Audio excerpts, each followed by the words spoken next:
To turn into a pumpkin, but I'm going to love you guys. Oh, we love you, bro. We love you. Maine lawmakers support sealing. This is the good news story for you guys. Maine lawmakers support sealing past marijuana convictions, but not automatically, you guys. A proposal to seal past conviction records for minor marijuana offenses won the approval of a Maine legislative committee last week and now heads to the full legislature. The proposal, LD 2336, would effectively shield the public view minor offenses committed prior to the legalization of the drug. It was backed 11-3 by members of the Judiciary Committee and now advances to the floor votes in the House and Senate. In quotes, I think we've had people who have been unjustly incarcerated and had their lives destroyed by the war on drugs broadly, but also the war on cannabis specifically, said Senator Eric Brakey. Oh, yeah, shout out to Eric Brakey. That's a friend of mine, Republican from Auburn, who voted to support the bill. Creating a pathway to seal records doesn't make up for that, but it does potentially allow at least some people who are unjustly prosecuted to move forward.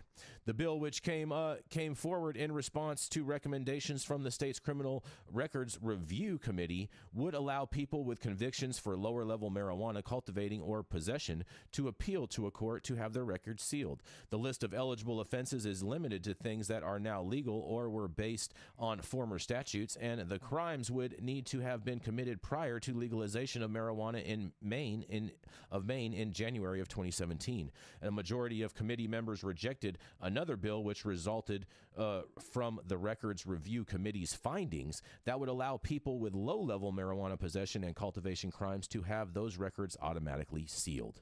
10 committee members said that bill shouldn't pass, while a bipartisan minority of 4 lawmakers backed passage of the bill with an amendment that the same list of marijuana-related crimes eligible for sealing by a judge would also be eligible for automatic sealing. The proposal will still be voted on by the full legislature, and the Maine Judicial Branch and State Bureau of Identification both testified against the automatic sealing bill, saying it would take significant time and resources to automatically seal the records in question. The Maine Press Association also testified against the bill. Representative Adam Lee, a Democrat from Auburn, said he was concerned about the logistics of enacting the bill and was moved by the Press Association's argument that the automatic sealing of the records would be a First Amendment violation and reduce government transparency.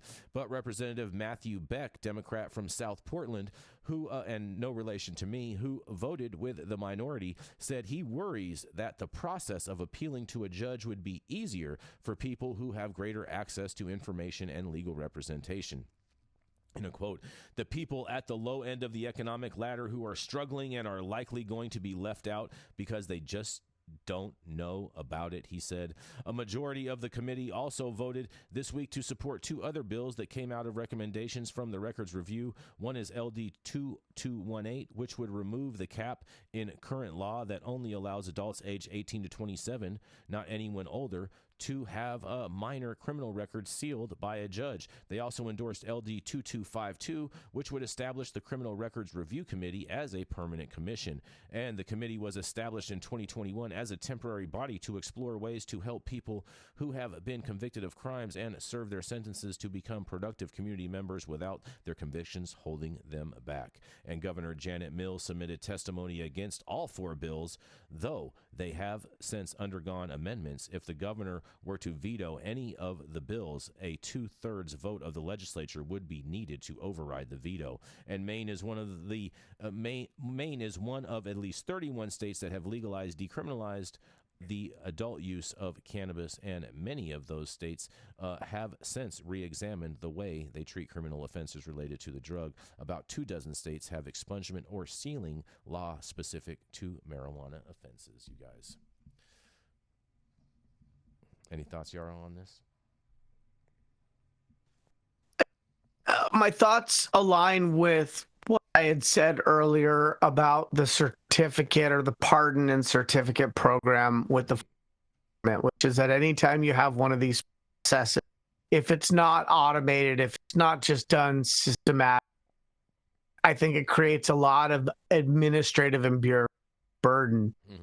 Ultimately, the taxpayer foots the bill for. And so I'm in favor of these processes and not in favor of requiring individual beneficiaries to have to interact with the government in order to receive this outcome/benefit. And so the idea around this First Amendment right and violating free speech by sealing these records, I think is absolutely outweighed by the public benefit of reducing the cost process the records of all the people who would benefit from this change. I wish the article had indicated to us how many people could be affected by this. And I wish that when people thought about changing laws to benefit the greatest number of citizens, they do it in a way where that systemization, that automation is not born on the back of the recipients. I'll give you a perfect example. Back in the day, back in the Paleolithic era of regulated cannabis 6 or some odd years ago, the district attorney in Sonoma County decided to do an expungement and decided not to just automatically do it, which would have meant that people were going and contacting the courts and doing this for themselves and figuring that out and calling tech support and all that back and assistant district attorneys were going to have to process these in court and blah, blah, blah, blah, blah, blah, blah, blah, blah. And then the district attorney of San Francisco came up with a similar program or already had a similar program, but had it automated, systematized so that nobody had to do anything. It existed. They were going to process it, and it was what it was. Mm-hmm. And the district attorney in Sonoma County pivoted, folded like a lawn chair, and changed her position to also automate these processes and systems.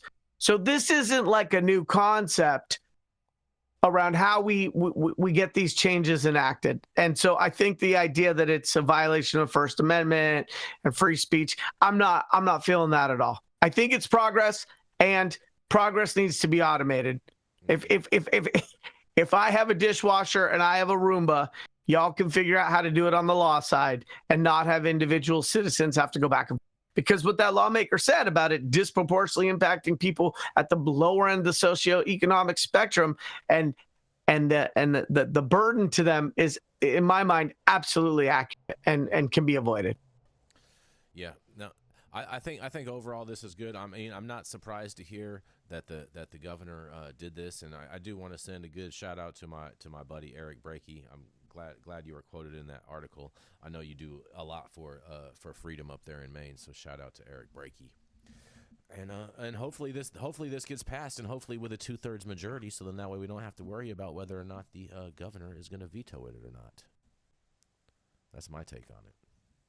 Yeah, that was, and you do a good job reading the articles, not just reciting them, because to your point, the governor had indicated that the 4 bills of which this was included weren't going to fly, and so that's equally distressing to me. Well, I just think it actually is a good thing. Like if I was a legislator, because that would motivate me to make sure that I knew that I needed to get a different number as opposed to just a passing number of delegates to vote on its behalf. And so at least you know where you stand and what numbers you need to hit as your threshold in order to move the bill forward. Because otherwise, you just stall the bill out and just wait until it can get passed. And that's generally how government works.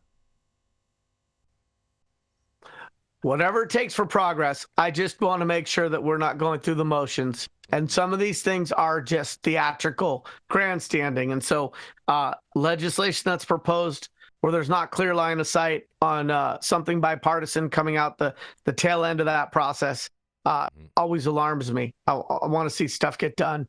And this doesn't seem like it's a big lift. This is not a big ask. Mm-hmm. To me, this is something that should be done both federally and at the state level for every state.